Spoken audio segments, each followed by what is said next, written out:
Le couvre-feu nocturne en vigueur en Tunisie depuis fin octobre sera prolongé jusqu'au 30 décembre 2020 selon le ministère tunisien de la Santé. Ce couvre-feu sera appliqué de 20h à 5h du matin et ce sur l'ensemble des 7 jours de la semaine. Les foires et les congrès sont interdits dans le pays et pour les fêtes privées et les funérailles, le nombre limite est de 30 personnes. Les autorités tunisiennes précisent également que les voyageurs arrivant en Tunisie pour une période ne dépassant pas les 5 jours devraient présenter un test PCR négatif effectué dans les 72 heures avant l'embarquement.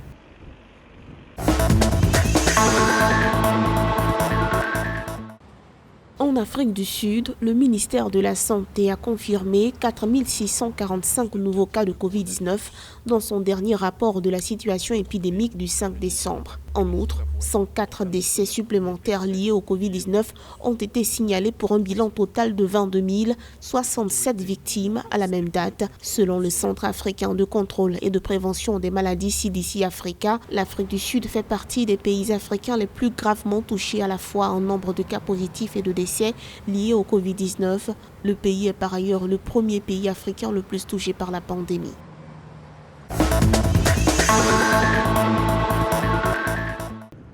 Au Kenya, les syndicats de travailleurs de la santé avaient appelé à un arrêt de travail, estimant que le gouvernement ne protégeait pas suffisamment les professionnels du secteur contre la Covid-19. Ils exigent que le gouvernement engage 10 000 agents de santé, prévoit des stocks d'équipements de protection, une assurance tout risque et des primes pour ceux qui sont en première ligne. À quelques heures du début de la grève, le 6 décembre, les syndicats ont suspendu leur grève pour 14 jours, avertissant que si leurs revendications n'étaient pas entendues, l'arrêt de travail débuterait le 21 décembre. Les ministres du Travail et de la Santé du Kenya ont promis ensemble que les demandes seraient satisfaites.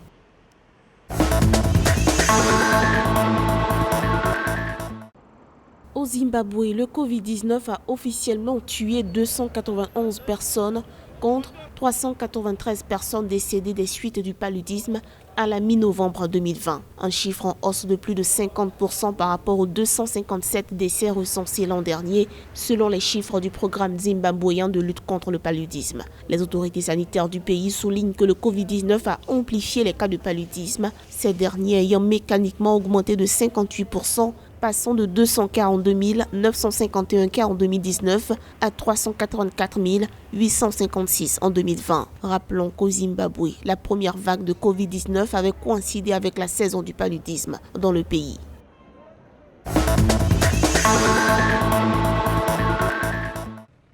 Le 9 novembre, le Maroc était l'un des premiers pays à annoncer une campagne imminente de vaccination contre le Covid-19 sans préciser le calendrier ni le type de vaccin. Le ministère marocain de la Santé souligne que la campagne de vaccination nationale contre le Covid-19 pourrait démarrer dès la fin du mois de décembre, mais pour l'instant, les autorités se gardent bien d'annoncer une date exacte. Le Maroc s'est déjà assuré la livraison de 10 millions de doses du vaccin chinois Sinopharm qui permettra de vacciner 5 millions de personnes.